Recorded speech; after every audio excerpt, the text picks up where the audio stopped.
Hi friends, welcome back to young coders YouTube channel. तो दोस्तों, पिछले ट्यूटोरियल में हमने मेन और मार्क टैग को स्टडी किया था और इस ट्यूटोरियल में हम the most important tag in HTML पढ़ने वाले हैं। तो आइए शुरू करते हैं।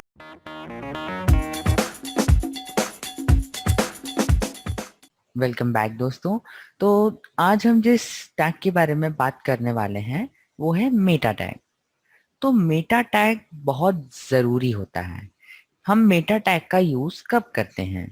तो मेटा टैग का यूज़ हम अपने वेब पेज के बारे में बताने के लिए या फिर अपनी वेबसाइट के बारे में बताने के लिए यूज़ करते हैं।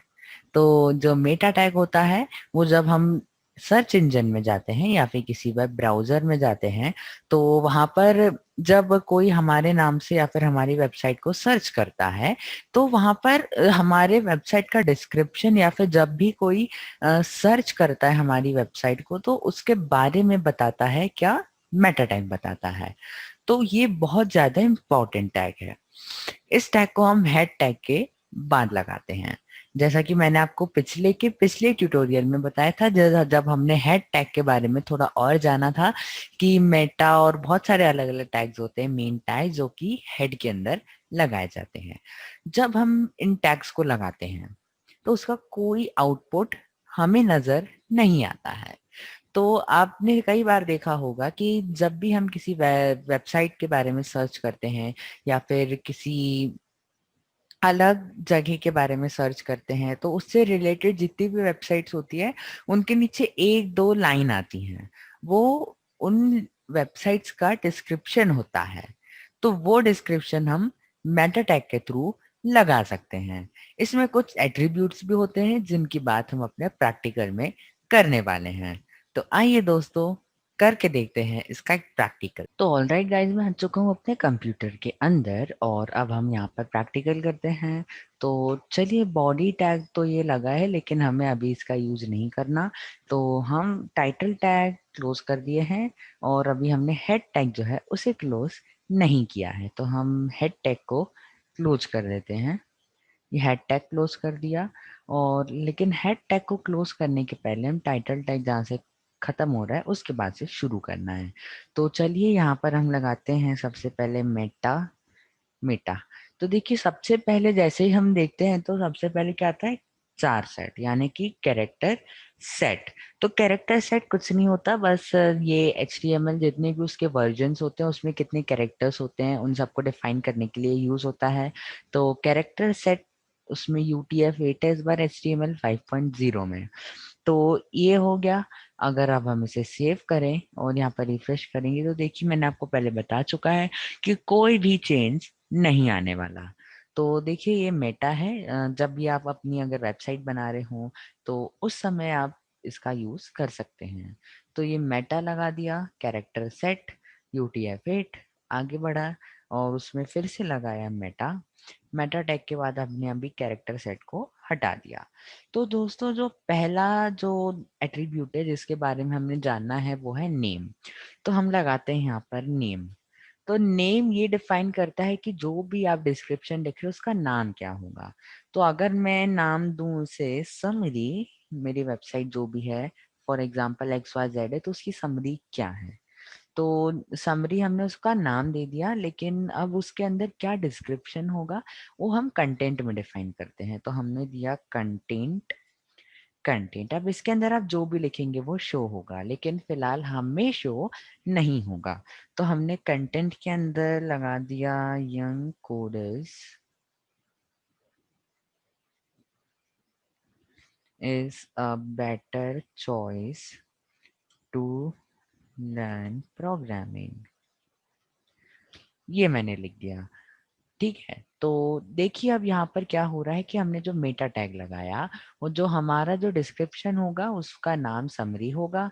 कंटेंट जो है वो ये दिखाएगा जो भी अभी हमने लिखा। ये देखिए, ये हमारा कंटेंट दिखाएगा। तो आई होप आपको ये यहाँ तक क्लियर हो गया होगा। तो मेटा टैग लगाया हमने, उसके बाद दूसरा एट्रीब्यूट यूज करते हैं, फिर से नेम। और नेम में इस बार हमने दे दिया कीवर्ड्स। कीवर्ड्स वो होते हैं जो वर्ड्स आप मतलब बहुत इंपॉर्टेंट होते हैं, आप उसका बार बार यूज करते हैं, उन्हें कीवर्ड्स कहते हैं। तो कंटेंट हमने लगाया। अब कंटेंट में आप क्या कर सकते हैं, जो भी आपने नाम दिया, जैसे कि फॉर इंस्टेंस आपने यहाँ पर कीवर्ड्स दिया है, तो कीवर्ड्स में आप यहाँ पर क्या कर सकते हो, जो भी कंटेंट है आपका उसमें आप कीवर्ड्स डाल सकते हो, आपने क्या क्या यूज किया। तो कंटेंट में आप डाल सकते हो कोड, प्रोग्रामिंग, और ऐसे भी बहुत सारे हो सकते हैं आपके कीवर्ड्स, तो आप यहाँ पर लगा सकते हैं। तो अब यहाँ पर ये क्या हो रहा है कि मैं आपने नाम दिया कीवर्ड्स, और आपके जो भी अगर आप अपने वेबसाइट में ऐसे लगा रहे हैं, वैसे लगाने नहीं चाहिए, आप क्या कीवर्ड्स यूज करते हैं ये नहीं बताना चाहिए। पर तब भी अगर आप बता रहे हैं तो यहाँ पर क्या होना चाहिए, जो कंटेंट है आप जो देख रहे हैं उस वो क्या क्या है वो कंटेंट में शो होगा। तो ये देख लीजिए, फिर हमने लगाया मेटा, मेटा कैरेक्टर सेट से हटा दिया, और इसके बाद नेम दिया। तो नेम में आप क्या कर सकते हैं, ऑथर की इंफॉर्मेशन भी डाल सकते हैं। तो अगर फॉर इंस्टेंस एक वेबसाइट है जो मैंने खुद बनाया है, तो मैं अपने बारे में बता सकता हूँ और अपना नाम भी बता सकता हूँ खाली।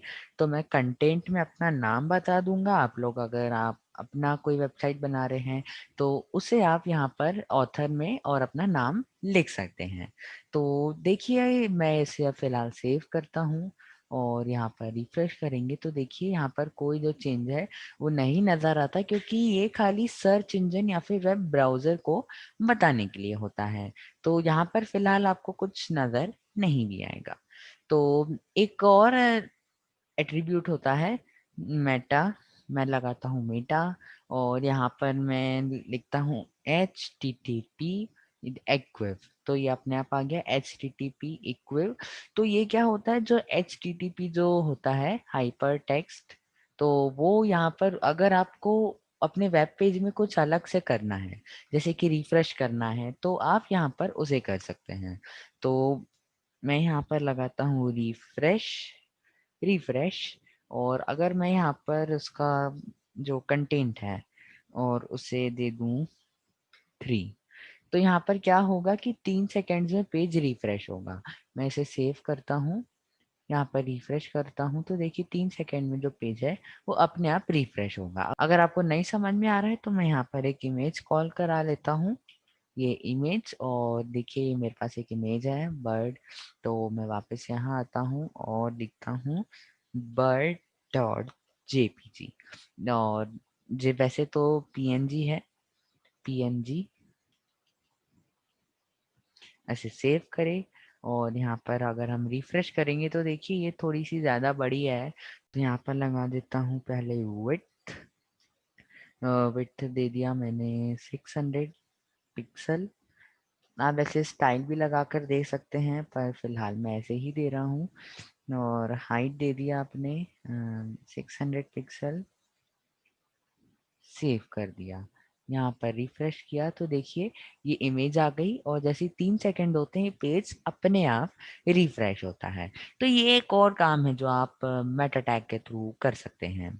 सो ये था मेटा टैग। तो दोस्तों कैसा लगा आपको ट्यूटोरियल, अगर अच्छा लगा हो तो प्लीज लाइक करिएगा, शेयर कीजिएगा और सब्सक्राइब करिएगा।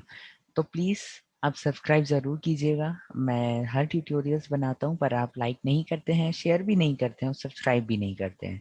तो प्लीज़ मेरी आपसे रिक्वेस्ट है कि सब्सक्राइब ज़रूर करें और लाइक भी करें और अपने फ्रेंड्स के साथ शेयर भी करें। तो मिलते हैं नेक्स्ट ट्यूटोरियल में, तब तक के लिए bye bye and take care.